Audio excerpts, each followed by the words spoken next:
Greetings folks and welcome to the Electromaker show. This is your midweek roundup of all things maker and embedded and lovely. And in case you're wondering, yes, I am holding the light. I am the light stand this week because I am filming this on location in the middle of the German countryside.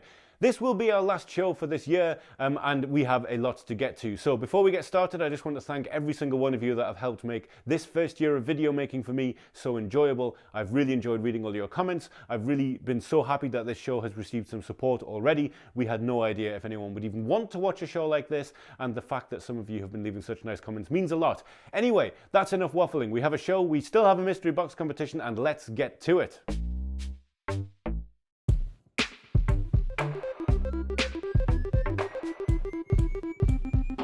So we're going to begin this week on crowd supply with PD Micro.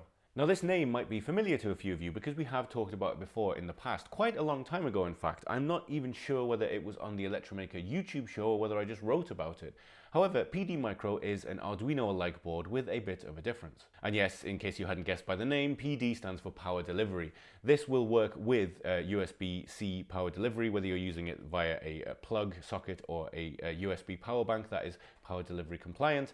And this is a programmable power source with a regular Arduino board, development board attached to it. So, I mean, this video is again going to be doing a far greater job of explaining what it does than I will while I waffle on the show. But yes, you can see here you have the Arduino chip here, which is the ATmega 32U4. And that is the same one as on the Arduino Pro Micro and the Arduino Leonardo. I think I got it right that time.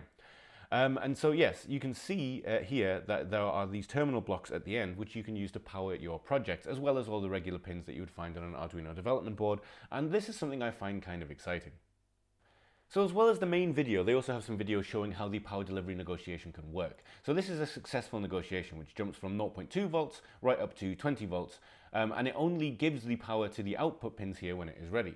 As opposed to, in this example, when nothing works, so there is no power that goes through it, it just flashes instead. So this is good. This is using an Arduino essentially to give a safe level of power when it is available to the output unit, whatever that may be. So as mentioned before, here are a few of the configurations on the board itself. You can see there's LEDs saying exactly what is going through the board. You have your voltage on this side and your amperage on this side. And as far as I know, it can do up to 100 watts, is that correct? 20 volts at a maximum of 5 amps, there you go, yeah. Which is pretty chunky. I mean, you're still, for certain use cases, especially where there's going to be big jumps in current and voltage like motors and things, you're still going to want to use shields for that. But as a general way of adding programmable logic to your projects for things that use slightly higher voltages, this looks like a very, very lovely little idea. And the fact that it is an Arduino and it has an Arduino library means it will be accessible to almost everyone who's tinkered with this stuff before. I think I said something along the lines way back when I first looked at this before it was launched, that this is essentially taking a new and complicated technology and putting it with something very familiar to all of us and seemingly doing it in a very good way.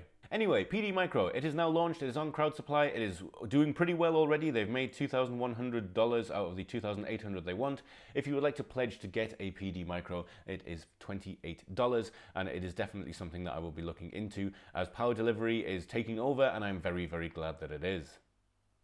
Moving on to Maxwell, which is mesh Wi-Fi for nerds. And I could spend a lot of time talking about this, but I'm not going to. I'm going to say it very, very simply. This is a hackable open source mesh Wi-Fi system. And if you are interested in extending your Wi-Fi network or doing fun things with it, this is the kind of thing that you will probably be interested in. I'm sure I'm not the only one who has messed around doing this with things like ESP3266 boards and made your own small little mesh networks this way. This is a fully fledged version that you can use to basically hack your own mesh network through your house, through your building, through your office, through whatever. And another reason I'm not going to spend too long talking about it is because it's actually delightfully simple. You have your various different little Maxwell nodes, and as you can see, there are options for dual band Maxwell nodes and tri-band Maxwell nodes. And basically you set them up around your house, power them on, plug one of them into your Ethernet port and get going. It uses OpenWRT, which I'm sure some of you will be familiar with. I have had very little experience with it, but it is something that I am interested in, as networking between the attic of dreams and the flat is something that I'm constantly considering changing and how I can configure it and all this kind of stuff. And yeah, I'm thinking about putting my own router up there, and OpenWRT will be what I'll be using. But yes, this seems like a very good way to get into making your perfect home mesh network if indeed you need one. And one other thing that I thought was quite cool is this live visualization that was part of their crowd supply video. There's a YouTube link further down the page to this so I can show it full screen. And yeah, I don't know, this just appeals to me. Nice little visualizations of things are very, very nice. And as you can see here, you have all of these different node points here, everything that's connected to them, and the signal strength measured in decibels. Yeah, all of the different ways things are connected. I don't know, I just like nice visualizations like this of something that you have made, something that you are working with, yeah, you can see everything connected to it here. Yeah, Raspberry, I wonder if that's a Raspberry Pi. So the features and specs are on the crowd supply page, which will be linked in the description, along with a quick comparison chart compared to other kinds of home spooled DIY mesh Wi-Fi systems. If you are interested in mesh Wi-Fi, you will be interested in this, I am sure. They have a $15,000 goal to meet to launch, but you can get the basic Maxwell pack for $199. And of course, if you do support this project and you do end up getting them and you do end up doing something amazing with your mesh Wi-Fi, please do let us know. Not least simply because I am kind of interested in it, and I, as I have mentioned, have messed around doing it with ESP32 boards, which is something we will come back to later in this episode. Up next we have BoomBit, which is a Kickstarter for an audio shield for the BBC microbit. And this GIF gives a very good example of what it is. Essentially, it is a little shield that will fit to the microbit in order to make it easier to play sound. Now, it's been possible to play sound with a microbit before, but you usually have to, like most other development boards, wire up your own way of attaching a speaker to it. So you can do that with just bare wires clipped onto a headphone jack, for example, or you can spool up your own little board. Anyone that's tried to make music with a Teensy or an Arduino straight out of the box, just using whatever parts they have lying around, will understand that you don't always get a very good sound that way anyway. This appears to be something designed to make it incredibly easy to make sound with your microbit, and given that most school children across the UK at least will have their hands on a microbit at some point, at least I hope, now that the new one is out, yes, this is a wonderful little extra bit of kit for it. And much like I was just saying, yeah, this is the old way, this is the new way. Rather than clipping crocodile clips onto a headphone output, which I wasn't aware is how you actually did it with the microbit, this is now a very nice little hat that fits on top and just works out of the box. So what is it? Well, this is a little speaker, this is a headphone jack, this is a volume control here, this little potentiometer, and it has a switch for switching between the speaker and the headphone jack. It's pretty simple, and that is no bad thing. And what with it working with microbit, it is very easy to program as well. So here we are in microbit, the make blocks visual programming language, which is a great way for kids to start getting their head around how coding can work. And here I have a melody playing forever, which is a nice little visual thing here. And of course, I'm just doing this as an example. I don't have a microbit to hand and I don't have this shield, but it is playing through the microbit. And instead of attaching your headphone output to these pins, you can just stick the BoomBit on top and make music to your heart's content, either out of the speaker or with the headphone jack. I think this is a lovely little project. It is the perfect scope and it is a very good price as well. Only £12 to get a BoomBit, or you can spend £27 and get the BoomBit along with a microbit board and case. This is a lovely little project which I believe is put together by just one person. There is only 6 days to go on the Kickstarter, and it had a very low pledge goal to begin with. But if this is the kind of thing that appeals to you, you might want to get one of these, as while it will be too late for Christmas this year, you will definitely be able to give this as a gift to somebody, I am sure. Moving on to a few projects and tutorials from this week, and we are starting back at Phil's lab. Now, it feels like only last week, or perhaps the week before, we were talking about Phil's lab and what a resource this channel is for making your own PCBs using microcontrollers. Now, we talk all the time about microcontrollers and how to program them. We talk about the different kinds of development boards. In fact, most of what my job is talking about development boards or writing about them in one way or the other. But the other side of that is understanding how a development board comes together and how to design them and how to make them electrically safe, I guess is the right word. For those of us who weren't trained in any kind of electronics engineering background, it can seem like quite a daunting task, much like I'm finding it to speak right now. And Phil's Lab is a channel that demystifies it and goes into great detail about it. Now, why am I talking about it again? Well, because Phil's Lab was talking about putting a course together and had an online questionnaire, which I was one of the people that filled out, and he is back with a video revealing what the course is going to be, and I am so very excited because he's doing an audio DSP board. Now, You know me, if you watch the show, you know that audio is my training. Long before I was a maker, I was making music, and making music with microcontrollers and making our own synthesizers and things is something that interests me hugely. And the idea that I can learn about how to make a safe PCB, which uses some kind of an ARM chip. I don't know if it's an STM32. I haven't actually got so far as to check that yet. I'm sure he talked about it in the video. I watched this video when it first came out, and as you can see, it came out on December 15th.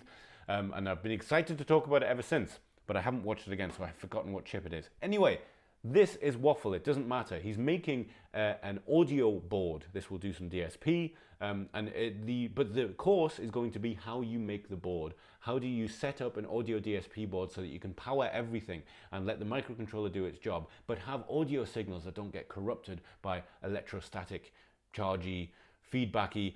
I don't know what I'm talking about. That's why I'm going to take the course and learn about it. Yeah, as you can hear, I'm probably a little bit overexcited about this.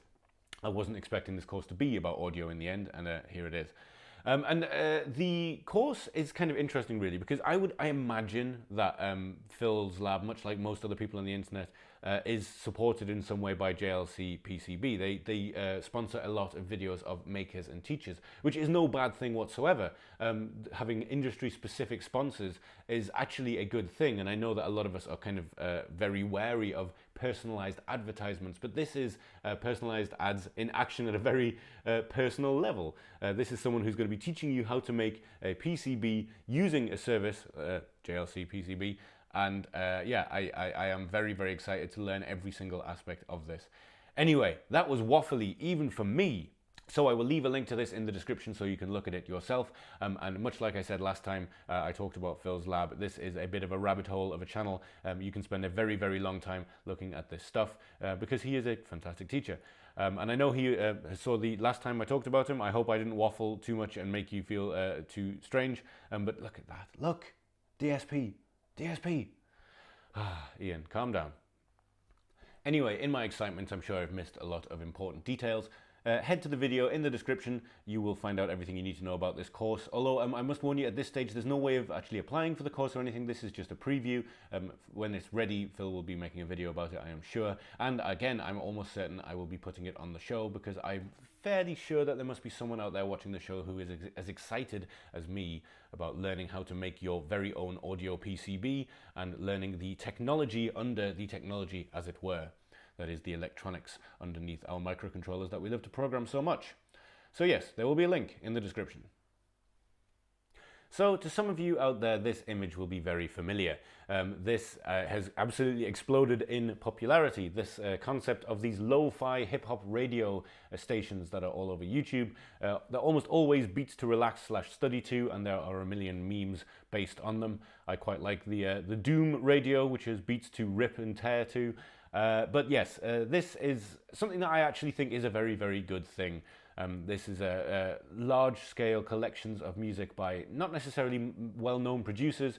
It is music that is designed to not be too distracting, and yet I find lo-fi hip-hop to be actually quite inventive. I know a lot of people throw shade at it, but as someone who spent, not to sound overly cool or hipster here, as someone who spent many years producing lo-fi hip-hop because it was all I had to hand, it was lo-fi gear, I didn't really have any other way of making it.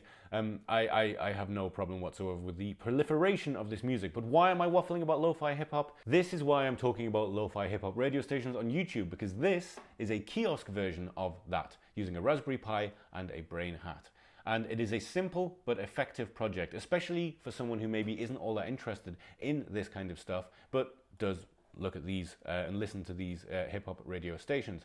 Because there's no soldering involved, you don't have to set much up, and all of these scripts are very easy to use. You can just follow this tutorial without much computer science knowledge and still get it working very well. So just briefly, the brain hat, as you can see, it has this nice screen on there, which will give a admittedly lower res, but an accurate view of what you would be getting on the YouTube channel, which is usually just repeated, simple, kind of very zen-like animations. And here you have your volume rocker, which you can go up and down for volume, left and right to switch between stations, because there are several different lo-fi stations and different kinds of stations. And then, of course, you have your audio out.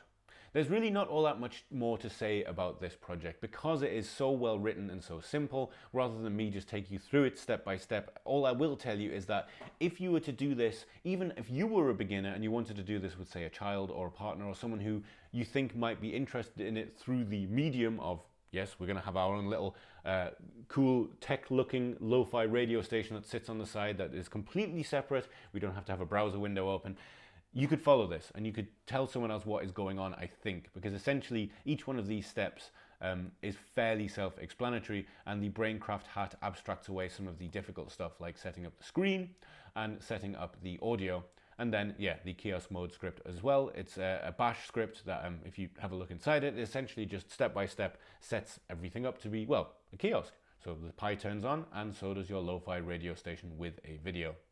In short, this is a great little project, and as I've said many times before on this show, it's a project worth reading even if you A, don't care about lo-fi hip-hop radio stations, B, don't have a brain hat, and C, aren't necessarily that interested in making kiosk mode applications for the Pi, because the way that this project is put together is indicative of what you can do with many other types of projects that use video and audio with the Pi, and I didn't really think I would be all that interested in making something in kiosk mode until I read this. And while I'm not necessarily interested in having my own lo-fi hip-hop radio station, as much as I am actually quite a fan of them, I'm already dreaming up ways that I can set something like this up in the house to maybe make some kind of automated weather display device or something. And yeah, this tutorial, especially the bash script for setting up the kiosk mode, will be interesting to those who like to delve behind the scenes of projects.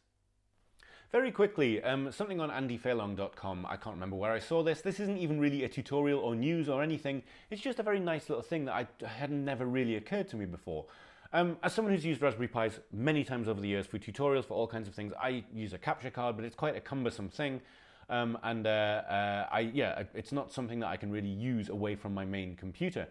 And even then, sometimes I don't want to get the capture card out of the drawer and get it all set up because I use an external capture card that's quite bulky. I want to have the desk space instead. Long story short, I was not aware that you could get good enough HDMI to USB adapters to use as a VNC within a normal computer. And as you can see from this image here, I apologize if it's a little small, I've already zoomed it in quite a lot. Here you have what looks to be perhaps a Pi, but this is a Mac Mini, and as you can see, this is Mac OS from the bar across the bottom, but there is a VNC screen with a Raspberry Pi. Rather than VNCing over the network, you are VNCing directly through the USB drive. And yeah, it's just a really simple thing that had not occurred to me. There's not really anything in here, it's not a tutorial, but I'm glad that it exists because wherever I saw it and whatever it was linked from, it's something that I had never even occurred of doing, never even occurred to me to do. And the adapter that he's using is this Adafruit adapter, which is $20, and it comes with an HDMI cable apparently, which is, yeah, pretty good deal if you ask me. Moving on to ESP-Mesh. Now, as I mentioned earlier in the show, mesh Wi-Fi in the DIY sense is something that I'm kind of interested in. I've only fiddled with it to a very small extent using ESP boards. Now, that was a while ago, and I was using kind of amalgamation of two tutorials to try and do something very specific. I didn't get all that far, and it was long enough ago that I probably didn't know the things then that I know now. And after looking at the Maxwell mesh Wi-Fi system on Crowdsupply, I got thinking about what if I got into it again, tried to make a little mesh Wi-Fi system just for the fun of it. I typed in mesh Wi-Fi ESP32 ESP8266, as I have a few of both of those boards, and immediately found this fantastic tutorial on Random Nerds tutorials on using the Painless Mesh library, which you can use with 2 different kinds of boards at once. Now, this tutorial is fantastic. To say it is a complete tutorial would be not giving it enough service. It doesn't just tell you how to do several examples of mesh Wi-Fi with ESP boards. It tells you how mesh Wi-Fi works. It explains everything from a very simple point right up to something a bit more complicated. It tells you some of the fundamentals and some of the pitfalls that you will face with mesh Wi-Fi. One of the things I had remembered from last time I fiddled with it is that you don't want to use delay. You want to use the task scheduler instead, because you can mess up the timing between them if there is discrepancies in the delay function between them and things like that. And it sets up some very simple hello handshakes between all the different boards, and moves on to actual practical examples like using them with a temperature and humidity sensor and sending messages through the mesh. This is a really complete tutorial, actually. I'm looking forward to sitting down and reading through this one entirely. Unfortunately, where I currently am for Christmas, I have no development boards with me, at least none with Wi-Fi, so I won't be doing this myself until I get back to the Attic of Dreams. But yeah, this is great. Everything from task scheduling to custom callbacks to using temperature and humidity sensors to send data through the mesh, as I have previously mentioned, is here. So this will be linked in the description. And this is a perfect example, again, of one of those things that I would suggest maybe getting and reading. If you have a Kindle, you can actually send most of these things to your Kindle. And I've noticed that, I don't know if something has changed, but articles with code in it, they always used to turn up terribly on my Kindle. And recently it's been better. I don't know if the tool I use to send things to my Kindle has improved its code parsing, or whether it's just included something for using prism.js, because that's what this looks like a bit. It looks like your code formatting from Prism. Anyway, I am waffling. If you want to know about ESP-Mesh and using ESP8266 and ESP32 boards to create your own Wi-Fi mesh, albeit in a smaller way than the Maxwell thing that we showed earlier, this link will be in the description, and this is probably the most fascinating thing I have read this week. And as if by magic, Andreas Spiess has a video which is very relevant to what we were just talking about, because this is a rundown of all of the new ESP32 boards that you can get. And as with all of his videos, it is very, very thorough. And this is basically just, as it says, an overview and test of all of these different boards. And as with every other Andreas Spiess video, he goes into great detail. He is an absolute fountain of knowledge about all of this stuff. And I would suggest, as always, not listening to me talk about him, but just going to watch his video, because yes, he is someone who continually goes above and beyond in terms of sharing his knowledge about all of these boards, and also is just a generally quite funny man. Anyway, as always, there will be a link to this video in the description, and I suggest, rather than listening to me waffle about it, you go and watch his video. And the chart that shows up various times during the video, by the way, is a chart that is continually being updated of his. It is a comparison sheet, a Google Sheets comparison sheet, and yeah, it is pretty good. There's pretty much everything that you need to see in terms of different ESP boards here. These are all ESP32 specific boards, and they are a great simple way of seeing the comparison between them all. Now, it's the mystery box competition, but with a slight difference, because the mystery box is not here. As I've mentioned, I'm on location in the middle of nowhere, and I'm still being a light stand, by the way. So this is how it's going to work. I am going to open the mystery box using the power of time travel. I'm going to go back in time and open the mystery box. So past Ian, can you get something out of the mystery box for me, please? Hello, this is Ian from the past. I'm choosing a mystery box competition here so that if I happen to not be in Berlin when the episode goes out, I can still have a prize that has been chosen to give away, but we'll be choosing the prize winner in the future when I will be talking to past me about the prize that current me is about to... Oh, okay, mystery box is down here somewhere.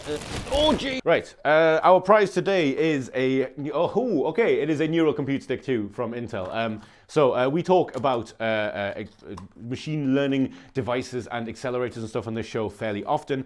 We've just talked about the fact that Adafruit is putting out their own one. I can't remember if that was on this week's show or last week's show. We talked about that. Or maybe, because I'm recording this in the past, it's going to be on a show in a... Oh, okay, my brain. Maybe it was months ago. Anyway, this is the Intel Neural Compute Stick. If you are not familiar with it, this is essentially, it looks like a USB drive. You plug it into your computer, but rather than it being a USB drive, it is a processing unit or a coprocessor for machine learning tasks. These things are very, very well documented, and there are a huge amount of tutorials both by Intel themselves and by people that own these things as to how to get started with them. And if you've ever wanted to mess around learning machine learning and needed a project, learning how to use the tools is kind of a good project. So this is a pretty legit prize, actually. I'm kind of happy with this one. So we have a prize, and it is now up to future Ian to choose a prize winner. Thank you very much, Past Ian. That was informative, I suppose. Anyway, the winner of this week's mystery box competition is Sumit Shetty. So, congratulations. We'll be in touch with you as to how we can get your prize out to you. And just a quick reminder, this might be the last mystery box competition of the year, but the mystery box competition will continue in 2021, and anyone that leaves a comment on any one of our videos gets entered into the following week's competition. However, that does of course mean that if you leave a comment on a video from 2 weeks ago, you will be entered into the competition from last week, which you probably wouldn't win as it's already over. Anyway, that's too much explanation, too much waffling. Let's get on with the show. We're going to close out this week's show with a few updates and a few products and things that wouldn't fit in other parts of the show. And here we have the Arduino Tiny Machine Learning Kit. This is a small kit provided by Arduino, which uses the BLE, the Bluetooth Low Energy board, I believe, from Arduino. Yes, the Arduino Nano 33 BLE Sense board, along with a camera module and a machine learning shield, of which I was not able to find a photograph of, which is designed to work with TensorFlow, with TinyML. That is the machine learning library designed to work on microcontrollers. So there isn't all that much information about this other than what I've already told you. As it says, it will be available for shipment starting in 2021, and it is a tiny machine learning kit which is designed to go hand in hand with various different courses on machine learning using embedded hardware, including this edX course, which is the Harvard University Professional Certificate in Tiny Machine Learning. And so essentially this is a little bit like getting a embedded development board in order to do an online course in just embedded learning, but this is a little bit different. This is specifically machine learning on embedded hardware. So, as mentioned before, this uses the Arduino Nano 33 BLE Sense, a board I haven't had my hands on, but it is actually a very stocked board, for want of a better sentence. It is a Bluetooth Low Energy board, as the name suggests, but as you can see here, it also has a movement sensor, an accelerometer, temperature sensor, humidity sensor, and barometric pressure sensor, sound sensor, in that I think that is a digital PDM mic, so or not even PDM. I think that is just an on-off digital mic, but I might be wrong. Gestures, proximity, color, and light intensity, which I'm assuming is from the camera module. Although I could be wrong. If you are someone that uses the Arduino Nano 33 BLE Sense board and are more familiar with it, please do shout up in the comments and tell me why I'm wrong. Maybe it will convince me to finally buy one. And then this custom Arduino shield to make it easy to attach your components. That's the thing I haven't been able to find a picture of yet. I don't think there's any reason why there isn't pictures of it. It's probably just still in production. But this is pretty exciting, and the thing I think is the most exciting about it is getting started with something like this for just 42 euros is kind of amazing. So, as good value as this is, some of you with more eagle eyes may have noticed that this course is actually 440 euros, down from 489 euros, and be thinking, that's a little bit expensive for something that I'm just wanting to maybe learn on the side as a hobby, and it might put you off actually looking into TinyML and getting this kit or any other kit that it would work with. I mean, obviously this is the official Arduino one. I'm sure there are alternatives. However, parts of this course, like deploying TinyML, and as you can see up here, applications of TinyML are available for free. You can take the course, and yes, you can add a verified certificate for a bit of cash, but you don't have to. Now, you will not get the full course experience that the people who spent all the money will, but you will be able to learn, you will be able to use the same course materials that this board is designed for without having to pay, which I think is a fantastic thing. So yes, in short, Arduino Tiny Machine Learning Kit. Machine learning moves on to smaller and smaller pieces of hardware all the time, and that is very exciting for those of us who want to learn a bit more about it. I have not had enough time to put into learning anything more about machine learning since my initial plays with different embedded boards and accelerators, and I would love to try this out. Maybe I shall have to buy myself one of these kits as a late Christmas present, which will very usefully give me the Arduino Nano BLE 33 that I am lacking. So there will be a link to this in the description of this video. Moving on to Home Assistant, and they have released version 5 of their Home Assistant operating system. Now, Home Assistant, if you're not familiar, is an open source version of the various consumer smart home management systems out there, and it is designed to work on hardware of your choosing. There's various hardware that you can run it on, but this Home Assistant 5 release is actually one aspect of a much bigger thing. Now, just before I move on, in case I forget to talk about it later, Home Assistant has always worked on the Raspberry Pi, and this is still true. Home Assistant OS Release 5 will work on the Raspberry Pi, but it's not really what it is targeted for. And that is because they are releasing their own box. Now, this is the Home Assistant Blue, which is based on the Odroid N2 Plus SBC. Now, we've talked about Odroid SBCs on the show before. They're very powerful little Linux-based boxes. This is a sort of branded, for want of a better word, version of an Odroid designed specifically to work with Home Assistant OS. And as you can see here, this is the version of the Odroid that it uses. It is the 4GB version, which has 128GB of eMMC flash storage and Gigabit Ethernet, and 4 USB 3 ports. So, as you can see, it's a nice little blue box. I mean, the clue is in the name. With 4 USB ports, as mentioned, there is an HDMI out too, although I imagine you'll be using this in headless mode most of the time, and a Gigabit Ethernet inputs just there. Now, really, this sort of straddles two things, doesn't it? We have the SBC, which is the Odroid N2+, which I don't know if we've spoken specifically about the N2+, but we've talked about Odroid SBCs before. They are great value, and they are actually pretty fast. And yeah, they're one of the ones that really do scare the Raspberry Pi a little bit. Yeah, they're never going to have the same level of community, but they are great boards for cheap. But really, if you are thinking about getting this, you're interested in specifically Home Assistant. And yeah, Home Assistant, if you have never used it before, is one of the easier to get set up open source systems for making your own smart home things. It works with pretty much everything. In fact, if we quickly go to the Home Assistant site and click on integrations, you can see it has a list of integrations which are pretty much as big as any of your commercial ones, and it can work with your commercial things as well. So let's say you have a Google Home or any kind of Echo speaker, anything with an Alexa in it, you can link all of these things together to your Philips Hue bulbs, to your IKEA stuff. You can make your own hub, essentially. If you've never used Home Assistant, there is a fantastic and very detailed step-by-step guide for installing it and setting it up. If it is something that you think you'd be interested in, it's probably not a bad idea to have a quick look through the Getting Started guide first. Bear in mind that at the time of writing, it's still talking about using a Raspberry Pi instead of the new Home Assistant Blue. So now might be the perfect time, actually, if you have a Pi, to spool up the Home Assistant OS, have a look at it and see if it is what you want to use for your smart home. Because if it is, then, well, maybe the Home Assistant Blue is something that you think about getting in the future. And when I say in the future, I do mean in the future, because at least at the time of me filming this, I had a look through all of these links, and I'm pretty certain that it is already out of stock everywhere. Anyhow, regardless of lack of stock, I'm sure it will be coming back into stock soon, and it will be $140 for this casing right here. If you are interested in more of the details, I would ask you to look at the always fantastic CNX software article, as I've said many, many times on this show. I feel like this is one of the best blogs for all things embedded that you can find, and they always seem to be among the first to be reporting on things like this, and they are one of the things that I check every morning as soon as I turn on my computer. Now, if you do end up messing around with Home Assistant, do let us know. These things are always interesting to see what works with them, what doesn't, what you can do with them. And if you are someone that has quite an extensive smart home and wants to try it out, and do end up spooling up a project, maybe document it, and you could even put it on the Electromaker website for us all to look at.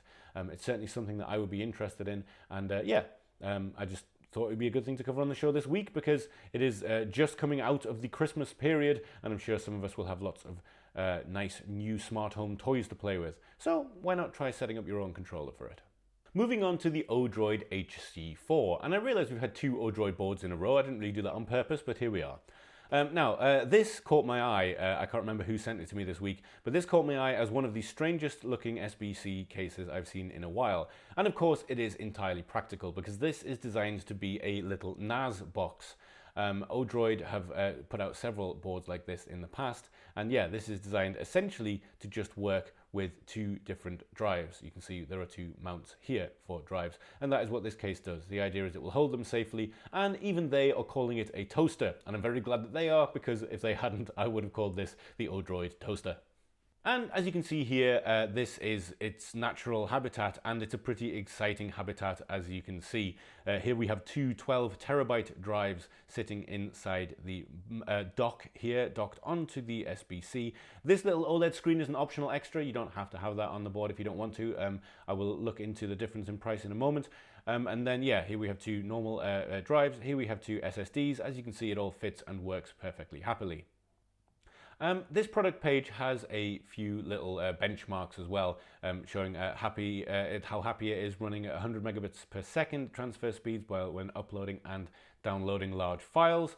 And there's various other bits of information that will be interesting to those of you already running your home NAS boxes.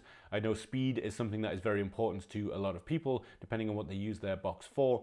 And to other people less so, but the fact remains that when you're looking into upgrading or setting up a new NAS box, especially a DIY one, it is nice to know all this stuff ahead of time. They even have a nice thermographic chart here, as you can see. So the Odroid HC4 is $65, and that is the version without the OLED screen. If you want the one with the OLED screen, it's $75, which just adds the 10 on top. I probably would be inclined to get the one with the OLED screen, because why not? I mean, this is an SBC. It comes with two variants of an operating system. They have Ubuntu versions and Android versions that are already set up for the Odroid, and then that means you can probably customize what shows up on this screen. Now, as always, when I'm talking about things like this, there's going to be someone on YouTube who I watch who has already done a video on it, and of course, this time it is the inimitable ETA Prime. So once again, I have waffled, but if you want a much more in-depth view of it with someone who has hands-on experience with the board, head to the ETA Prime video. And also on ETA Prime's channel, along with most of the other channels that I frequent, there's also a lot of people in the comments section that know what they're talking about. One of the things that I found very, very interesting was this comment here from Akchu1. And that is that because this is a 64-bit SBC, it can run ZFS, which is a much more advanced file system. Now, I'm not going to go into any more detail about ZFS right now. If you want to read up on that, you will see there are various reasons why you might want to use it, various reasons why you might want not to as well. However, there are a lot of people who swear by it. Yeah, this is something that I find kind of fascinating. So yes, the Odroid HC4. It runs on Ubuntu, it runs on Android, it is the perfect little toaster for your hard drives, which will not toast your hard drives as it is designed to be a DIY NAS system. Yeah, they're very, very interesting looking things indeed. I would be interested in what kind of custom setup you can have with your operating system on it, and seeing what kind of thing you could build from the ground up, because I feel like this would make a nice little hub in and of itself. Now, moving on to Android Things. This, unfortunately, I kind of felt like Android Things never got off the ground. For those of you that aren't familiar, Android Things is essentially supposed to be their kind of like open IoT system for creating your own things on Android devices. It was meant to be their way of sort of integrating it with the Raspberry Pi. Yeah. So for those of you that aren't familiar, Android Things was basically Google's attempt at an open IoT platform. Smartphones and various things with the Android operating system on them tend to have a bunch of sensors in them as well, and it's supposed to be a sort of nice high-level library for accessing low-level things, and it never really felt like they took it particularly seriously. Maybe that's just me, maybe I'm looking back on it cruelly, but anyway, this is all besides the point. Android Things is finally dying. So this has been quite widely reported. I mean, when Google kills off a project like this, it is big news in our world. But I found this Ars Technica article to be pretty good. It goes into a lot of detail, talks a little bit about the history of it all. But all you really need to know is if you're using Android Things, the dashboard will be turned off in January, which is a lot sooner than they said it would be. If I remember correctly, Android Things really kicked off in around 2018. And I think they offered 5 years of long-term support or something on the entire project. So it's a bit of a turnaround. I'm not all that surprised. That's a very Google thing to do. But yes, this Ars Technica article will be linked in the description of the video. And this is another great one for reading over the Christmas period. Finally, this week, I wanted to spend a little time talking about Blob Opera, because yes, it isn't embedded and it isn't particularly Maker, but it is one of the loveliest things I have seen recently. So here are 4 blobs, as you can see on the screen. You have bass blob, tenor blob, mezzo blob, and soprano blob, and they all sing, and they do sing beautifully. Before I start playing with it, this is a machine learning project from Google, which takes various different voices of actual singers, and they recorded a bunch of material for a neural network to be trained with, and then what you hear is what is being generated by the neural network. There are a number of things going on here that are very, very clever that I will not try to explain in detail because I will look very stupid if I do. But in short, each one of these voices is generated using a machine learning, a neural network that has been trained, and all of the harmonies are also generated via a neural network. But anyway, I will be quiet now and let the Christmas choir sing.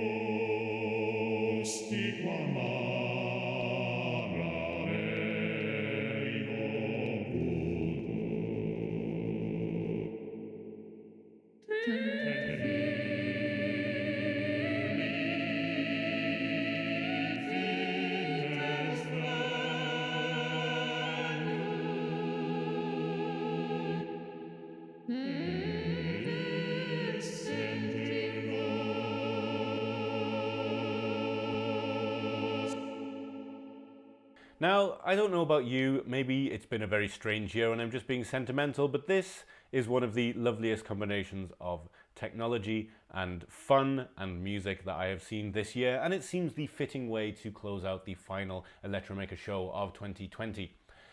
By the way, just before moving on, in case you were wondering, the way this works is you drag the blobs up and down, and the height the blob is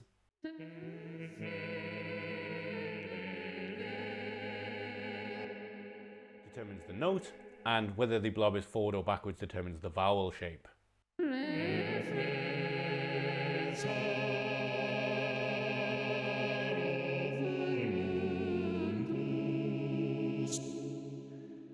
So, a blob-based machine learning choir for Christmas. I hope you've had a fantastic year. I look forward to getting started with the show in 2020 with our new studio setup and all of the things like that. But for now, I hope you have a fantastic Christmas, and back to Ian on camera. So folks, that is the end of the Electromaker show for this week and the final Electromaker show of 2020. As I said at the start of the show, it really means a lot to me that so many of you have jumped on board and are into the idea of a show which is essentially just a guy waffling about embedded hardware and maker culture. I absolutely understand that there is a wealth of people already doing this on the internet, and there are various different styles that we could have taken. I decided that just being myself and leaving in the bits where I stutter over words and I'm unable to say the word FPGA, functional programmable gate array, functional gate programmable. You see the point? This stuff I'm leaving in because I just feel like it makes a more real feeling show. I want to feel like I'm just talking to you as I would talk to any of my friends about embedded hardware and things I'm passionate about. And I'd like to thank each and every one of you that has watched the show so far for letting us get this far. 2021 is going to bring some big changes. I have a new computer, I have a better camera, I'm going to have some better lighting. The show will probably take a slight step up in production value, but it will remain much the same. And as always, if there's anything that you are interested in or want to see, please do leave it in a comment or get in touch with Electromaker through the social media channels. And Mo, who is the other person that works on the show, along with Rich, who are both Electromaker people, will put you in touch with me, and we can all get to know each other and make the show bigger and better in 2021. Anyway, I'm even managing to waffle in my outro. This is just what I do these days, I think. So have a fantastic Christmas wherever you are. I hope you have a fun time. I hope you find some times to tinker and make some fun stuff. And most importantly, I wish you good health. Take care, and I'll see you next year.